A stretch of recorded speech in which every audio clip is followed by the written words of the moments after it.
Hi hello வணக்கம், welcome to my channel. இன்றைக்கி நம்ம பூசணிக்காய் பொரியல் எப்படி செய்யலான்னு பார்க்கலாம். முதல்ல வானல் வச்சு ஒரு கரண்டி எண்ணெய் ஊற்றிக்கோங்க. எண்ணெய் காஞ்சதும் கடுகு போட்டுக்கோங்க. கடுகு நல்லா பொரிஞ்சு வரட்டும். நல்லா பொரிஞ்ச பிறகு இது கூட கொஞ்சம் சோம்பு ஆட் பண்ணிக்கோங்க. சோம்பு ஆட் பண்ணிவிட்டு நல்லா அதுவும் பொரியட்டும். இப்போ பூண்டு சேர்த்துக்கோங்க. பூண்டு சேர்த்து நல்லா கலந்து விட்டுக்கோங்க. நல்லா கலர் மாறின பிறகு இது கூட கொஞ்சம் வெங்காயம் சேர்த்துக்கலாம். வெங்காயம் சேர்த்து நல்லா கலந்து விட்டுட்டு வதக்கிக்கோங்க. வெங்காயம் நல்லா வதங்கட்டும். நல்லா வதங்கின பிறகு கொஞ்சம் தக்காளி சேர்த்துக்கலாம். தக்காளி சேர்த்து மறுபடியும் நல்லா கலந்து விடுங்க. நல்லா கலந்து விட்டுட்டு நல்லா வதங்கின பிறகு இப்போ இது கூட கொஞ்சம் கருவேப்பிலை சேர்த்துக்கலாம். கருவேப்பிலை சேர்த்து நல்லா கலந்து விட்டுட்டு கட் பண்ணி வச்சுருந்த பூசணிக்காவை இதில் சேர்த்துக்கோங்க. சேர்த்துட்டு நல்லா எல்லாத்தையும் மிக்ஸ் பண்ணி விடுங்க. நல்லா மிக்ஸ் ஆகட்டும். இப்போ இது கூட ஒரு கிளாஸ் தண்ணி ஊற்றிக்கலாம்.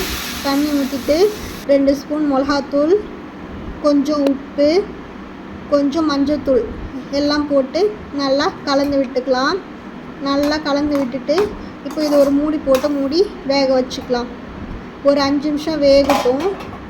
இப்போ ஓப்பன் பண்ணி பார்க்கலாம். இப்போ பார்த்திங்கன்னா பாதி வந்திருக்கு இல்லைங்களா?